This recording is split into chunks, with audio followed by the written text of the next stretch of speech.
안녕하십니까. 5월 31일 수요일 말씀 묵상 함께 시작하겠습니다. 오늘도 주님께서 우리를 붙들어 주셔서 주님 안에서 참된 지혜를 깨닫고 그 지혜의 길을 선택할 수 있도록 도와주시기를 기도합니다. 오늘 본문은 잠언 9장입니다. 이제 잠언의 서언이 다 끝납니다.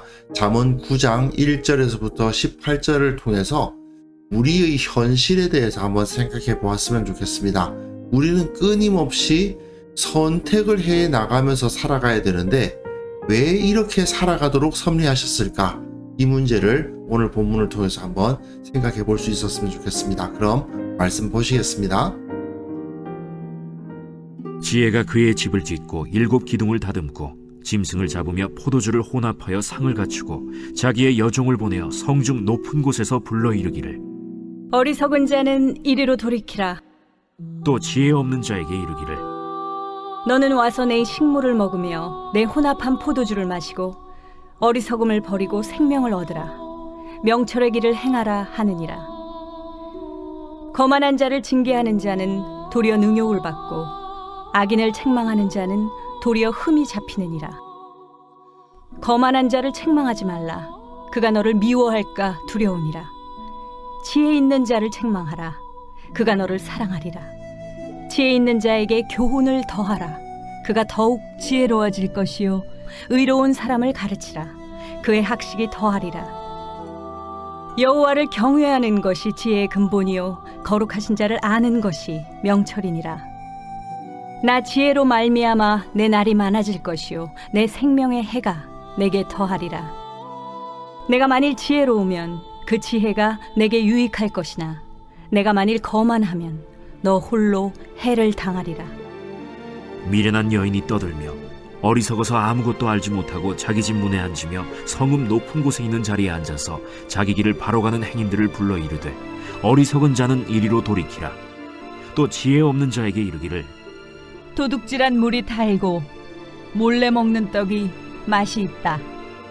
오직 그 어리석은 자는 죽은 자들이 거기 있는 것과 그의 객들이 스올 깊은 곳에 있는 것을 알지 못하느니라.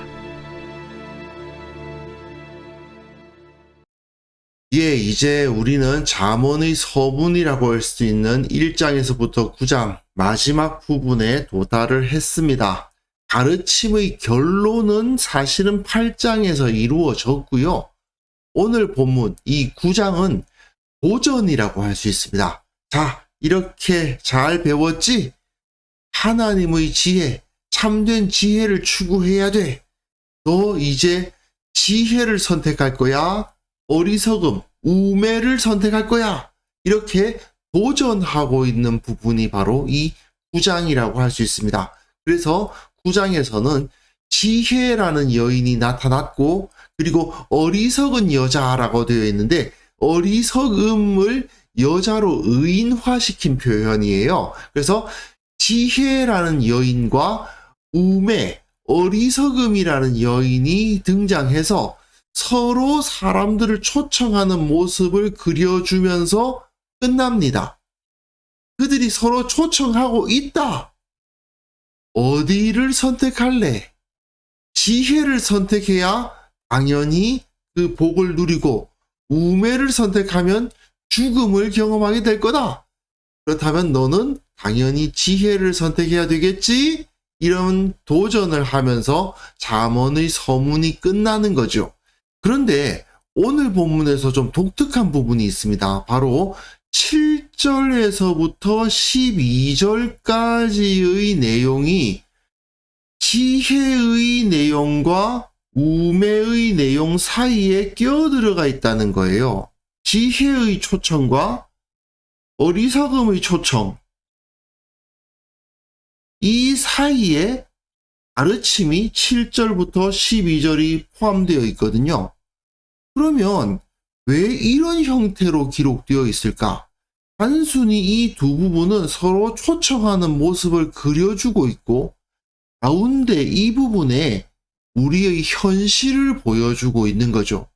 그리고 우리는 이들 가운데에서 선택을 해야 된다. 왜 선택을 해야 될까? 이 가르침을 오늘 본문 특별히 7절에서부터 12절이 주고 있습니다. 자, 본문 보시면요. 지혜가 초청하는 모습을 보여줍니다. 이것은 지혜가 히브리어에서는 여성 명사로 되어 있기 때문에 지혜라는 여성입니다. 이 여성이 집을 짓는데 7 기둥을 다듬어요. 7 하면 뭐가 떠오르십니까? 창조가 떠오르는 것이 사실은 정상적입니다. 하나님께서 7일 동안 세상을 만드셨잖아요. 결국 이 7 기둥은 세상을 다 창조하신 하나님의 그 창조를 떠올리게 만들고 세상의 모든 것을 다 꿰뚫어 알고 있는 그 지혜의 능력을 깨닫게 하죠. 그 지혜가 짐승을 잡고 포도주를 혼합하여 상을 갖추고 여종을 보내어서 성중 높은 곳에서 불러 이르기를 이리로 오라. 누구를 부릅니까? 어리석은 자, 지혜 없는 자. 어리석고 지혜 없는 자에게 지혜의 집으로 오라고 부릅니다. 그래서 여기 와서 내 음식을 먹고 내 포도주를 마셔라. 그것을 통해서 어리석음을 버리고 생명을 얻으라. 명철의 길을 행하라.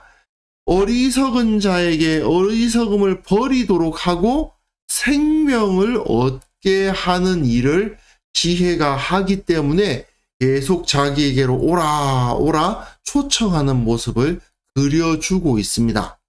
그리고요, 끝부분으로 뛰어 넘어가 봅시다. 사실은 7절부터 12절을 다루어야 되겠지만 그 다음 본문을 잠깐만 보시면요, 미련한 여인이라고 번역해 놓았는데 사실 이것은 미련함이라고 번역해도 좋을 것 같습니다. 또는 어리석음, 이 역시도 여성형으로 써가지고 이것을 하나의 의인화시켜서 미련함이 떠들고 있다는 겁니다. 뭐라고요? 어리석어서 아무것도 알지 못하는 상황에 있어요. 지혜는 7 기둥을 세우는데 하나님의 창조가 가지고 있는 그 지혜를 꿰뚫고 있는 그 지식과 그 능력을 갖추고 있는 지혜와는 달리 아무것도 모릅니다. 자기 집 문에 앉아서 성읍 높은 곳에 있는 자리에 앉아 있는데 자기 길을 바로 가는 행인들을 불러 이릅니다. 지혜는 어리석은 자들을 불러서 그들에게 구원을 베풀고 그들로 하여금 생명을 얻게 하도록 초청하고 있는데 비해서 이 미련함은, 어리석음은 뭐라고 말합니까? 어리석은 자는 이리로 돌이키라. 지혜 없는 자에게 이르기를 어리석고 지혜 없는 자들에게 도둑질한 물이 달고 몰래 먹는 떡이 맛이 있다 하는도다. 자기가 음식을 제공하고 포도주를 제공하는 게 아니고 도둑질한 물, 몰래 먹는 떡이 맛있다. 악을 행해서 그걸 통해서 뭔가를 얻어가라라는 쓸데없는 소리, 말도 안 되는 소리, 사실은 사람을 죽음으로 몰아나가는 소리를 하고 있다는 거죠. 지혜는 직접 자기가 먹을 것과 포도주를 준비해서 대접하면서 어리석은 자들에게 생명을 주지만 이 미련함은 거짓된 말로 사람들을 현혹할 뿐 그들에게 진정한 혜택을 베풀지는 못하는 겁니다. 결국 그 어리석은 자들은 죽은 자들이 거기 있는 것과 그의 객들이 스올 깊은 곳에 있는 것을 알지 못하느니라.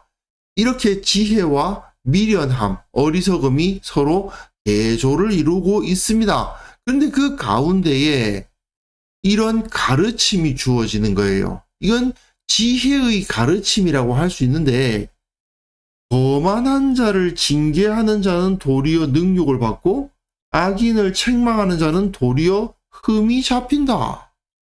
그래서 거만한 자를 책망하지 마라. 그가 너를 미워할까 두려우니라. 지혜 있는 사람은 책망하면 오히려 그가 너를 사랑해 주는데 거만한 자는 책망을 해서는 안 된다는 겁니다. 거만한 자가 어떤 자입니까? 자기가 옳다고 생각하는 자잖아요. 나만 옳다 이렇게 생각하는 자들 아닙니까? 이런 사람들을 징계해봤자 소용없다는 겁니다. 책망해봤자 오히려 흠만 잡힌다는 겁니다. 왜 이런 가르침이 주어지고 있을까요? 우리가 지혜와 미련함 사이에서 선택을 해야 하는 상황이 왜 필요한가를 여기서 보여주는 거죠. 사람들은 지혜와 어리석음 사이에 선택하라 하지 말고 어리석음을 그냥 없애버리면 되잖아. 어리석은 것을 다 제거해버리고 지혜로운 것만 남겨놓으면 되잖아. 이렇게 생각할 수도 있고, 하나님께서 이 세상에서 악인들을 다 제거해버리시고 의인들만 남겨두시면 되지 않습니까? 이런 식으로 생각하는 자들이 있을 수 있다는 거죠. 하지만 그렇게 해서는 거만한 자를 징계하는 자가 오히려 능욕을 당하고 악인을 책망하는 자는 도리어 흠이 잡히기 때문에 미련한 자 책망해봤자 미움만 살 뿐이기 때문에 그 어리석은 자를 제거하려는 시도는 그렇게 좋은 시도가 아니라는 겁니다. 그래서 결국은 현실적으로는 어떤 일이 벌어지느냐? 지혜 있는 자에게는 교훈을 더하고 그가 더욱 지혜로워지고 의로운 사람은 가르칠수록 그의 학식이 더합니다. 여호와를 경외하는 것이 지혜의 근본이요 거룩하신 자를 아는 것이 명철이니라. 이것은 1장에서도 나오는 가르침이죠. 여호와를 경외하는 것이 지식의 근본, 지혜의 근본이고 그 여호와를 잘 경외하는 사람들은 교훈이 더해지고 더욱 지혜로워지고 더욱더 학식이 더하는 복이 늘어납니다. 그러니까 지혜를 선택한 자들은 점점 더 지혜로워지고 점점 더 생명의 해가 더해지고 더욱더 유익해질 것입니다. 그러나 거만하면 너 홀로 해를 당하리라. 거만한 잘못된 선택을 하는 자는 그 혼자 해를 당하는 거니까 굳이 악함을 없애버리려고 하지 말고 지혜를 선택하도록 하는 것이 훨씬 더 효과가 좋다는 뜻이죠. 그래서 세상에서 우리는 악과 선 사이에서 선택을 하도록 부르심을 받고 그렇게 하는 것이 선의 영향력을 키우는데 더 도움이 된다 하는 것을 가르쳐 줍니다. 그래서 하나님께서 악한 자들을 깡그리 없애버리시지 않고 선과 악을 두셔서 선을 선택하도록 부르시는 방법을 쓰신다는 거죠. 그런데 우리는 이렇게 생각을 합니다. 왜 하나님은 선과 악 사이에서 우리로 하여금 선택의 여지를 두실까? 왜 하나님은 선악을 알게 하는 나무를 두셔가지고 우리가 이렇게 힘들게 하시는 걸까? 이런 원망 섞인 질문을 하는 경우가 있죠. 하나님께서 다 주도적으로 악한 자들은 째깍째깍 없애버리시면 되지 않는가? 왜 우리가 선과 악 사이에서 고민하게 하시는가? 우리가 악의 유혹을 떨쳐내려고 얼마나 힘든데 왜 그 유혹을 당하게 하시고 선을 선택하라고 하시는 거냐? 이렇게 질문을 하시는 분들이 있습니다. 그런데 이런 질문에는 불평이 섞여 있잖아요. 하나님이 선한 길 하나만 두시면 좋았을 걸 왜 악한 길까지 허락하셔가지고 이 모양이 된 거냐? 이런 불평이 섞여 있는 겁니다. 하지만 말이죠. 우리가 이런 불평을 하는 이유는 우리가 거만하기 때문이에요. 만약에 하나님께서 모든 악을 다 제거하시고 선만이 존재하도록 하신다면 나는 선일까요? 과연 나는 악으로 분류되지 않을 수 있을까요? 하나님, 왜 악을 남겨두시는 거예요? 다 제거해 주세요. 그러면 하나님의 칼날이 나한테 먼저 겨누어지지 않을까요? 거만한 자들이 이런 생각하는 거예요. 거만하다 보니까 나는 선하다고 생각하고 거만하다 보니까 저 악한 자들 다 하나님께서 없애버리시고 나같이 선한 사람만 남겨두시면 되잖아. 이따구 생각을 하는 거죠. 사실은 내가 하나님 앞에 설 수 있는 이유는 내가 선하기 때문이 아니죠. 하나님의 사랑과 긍휼이 있기 때문 아닙니까? 내가 악과 선 사이에서 선택해야 되는 상황이 되는 이유는 무엇입니까? 사실은 내 안에 악이 있기 때문이에요. 그 악을 제거하고 그 악을 선택하지 않고 선을 선택하는 훈련을 계속해 나가야 내가 하나님 앞에서 선하다고 그나마 인정받을 만하기 때문인 거죠. 하나님의 사랑과 긍휼이 있기 때문에 세상에는 여전히 악이 남아 있는 겁니다. 그리고 하나님의 사랑과 긍휼이 있기 때문에 아직까지도 악한 자들이 세상에서 살아남을 수 있는 거고요. 그리고 그 악한 자들 가운데 나도 있는 거죠. 이 사실을 깨닫는다면 우리는 언제나 하나님 앞에 감사할 수밖에 없습니다. 그리고 악의 유혹을 이겨야 되겠구나. 나를 쳐서 복종시켜야 되겠구나. 내가 정말 최선의 노력을 다해서 주님의 길을 선택해야 되는 거구나. 이런 것을 깨달을 수가 있는 것입니다.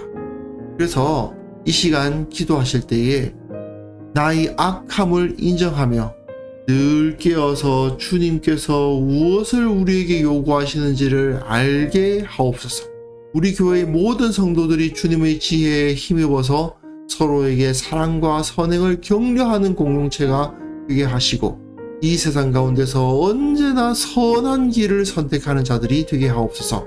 함께 기도하는 시간 가졌으면 합니다.